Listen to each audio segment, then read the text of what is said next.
All right, Johnny Tremain by Esther Forbes and illustrated by Lynd Ward, published by Houghton Mifflin Harcourt. We are in, where are we? Chapter 12. Here we are. A man can stand up. Look at this great picture. Okay, so here's Johnny looking pretty sharp in the British soldier's outfit. That was Pumpkin's outfit. He left that at the lights. Remember, he wanted to become a farmer. That was the part that made me so sad, that he was found as a deserter and the British killed him.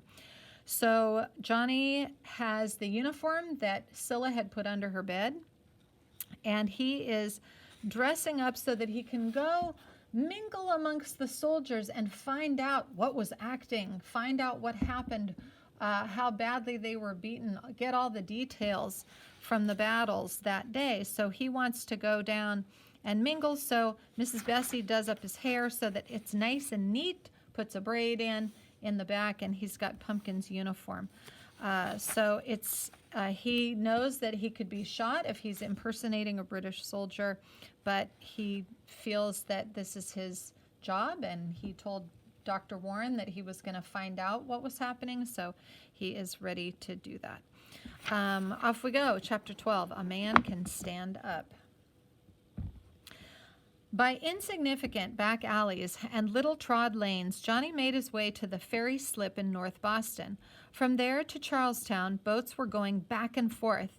The wounded were taken off first. No civilian, except only the Boston doctors who had offered their services, were allowed close to the wharf. It was well Johnny had thought to put on Pumpkin's uniform, so otherwise they would not have let him close. Mrs. Bessie had been right about one thing. A Yankee caught impersonating a British soldier would be shot. He kept well out of the moonlight and away from the flare of torches, and huddled between a warehouse and a tanning shed. His uniform said he was a private in the 4th Regiment, the King's Own.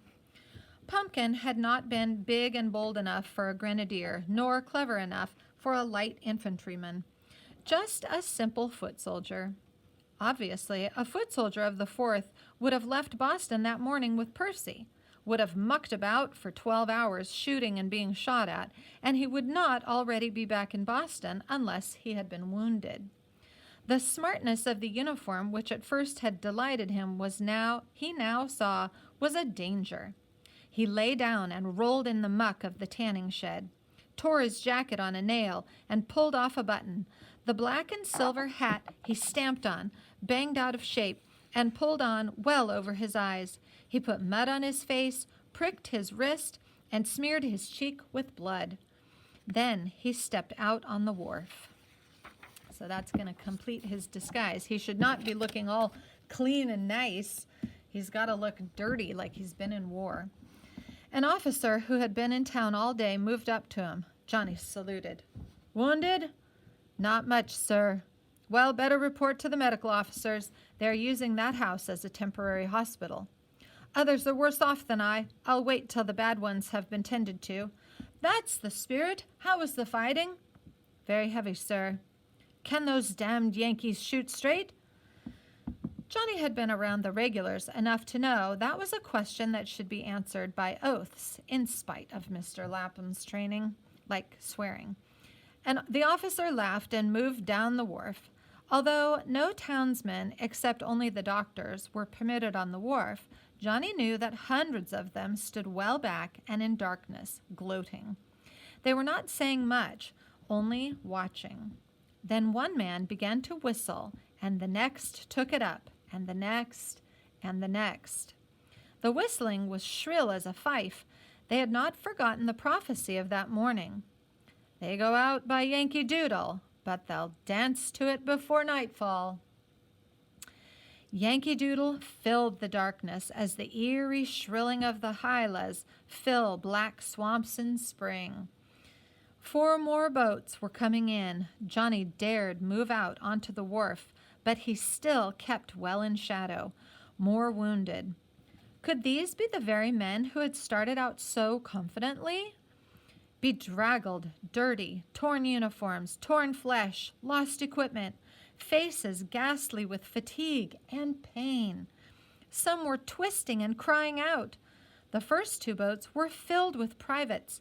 They had been packed in and now were being tossed ashore like so much cordwood. Like the bodies, they're not like very careful with them. Most of them were pathetically good and patient, but he saw an officer strike a man who was screaming. So someone's in pain and he gets hit. Johnny's hands clenched. It is just as James Otis said, he thought. We are fighting, partly for just that, because a man is a private, is no reason he should be treated like cordwood, like a piece of firewood. The third boat was moving in with a creak of oarlocks, and he heard an exclamation, "Colonel Smith!" There were only 2 wounded in this boat, for both were officers. Getting the fat colonel up and off the bottom of the dory was heavy work. He was rolled upon a stretcher and carried to the hospital. He had been shot through the leg. Johnny had never seen Colonel Smith except when he was rosy with good brandy, pompous with pride in himself and the men he commanded. Now he was tallow-colored and as deflated as a pricked bladder. Wow, there's a picture for you. Like kind of yellowish. He's probably lost a lot of blood. The other officer crawled off unaided. The torch suddenly lighted his face, a dark, young face, his lips locked to keep down any cry of pain, one arm in a bloody sling. Rab! Oh, Rab? Of course not. It was Lieutenant Stranger. Okay, now these are the British, so of course it's not going to be Rab, but he's dark. So Lieutenant Stranger was dark, and so Johnny is like, thinking of Rab. But it's Lieutenant Stranger. Instinctively, Johnny started forward to help him, for everyone else was so busy with the wounded colonel, Stranger was left to shift for himself. The boy thought in time of his own danger. How curious a thing is war. Yesterday, this man was, in a way, his friend. Lieutenant Stranger walked stiffly and in agony toward the hospital. And then another boat, more wounded. The sight of them sickened Johnny. Gray and twisted lips, hollow eyes. But I can't leave. I've got to stay about, watch my chance for a ride over. Next, what was left of Colonel Smith's command began to arrive. They had been marching, and much of the time under fire. For 24 hours, they had gone without food or water. As the men stumbled off the boats, there were plenty of questions and answers. Johnny would not be able to tell Dr. Warren the exact number of casualties the British had suffered, but he could tell him that they thought they were heavy. The very last man of Colonel Smith's command to return was Major Pitcairn. His face still looked cheerful and confident. They had been licked, had they? All right, the tough old Marine had been licked before.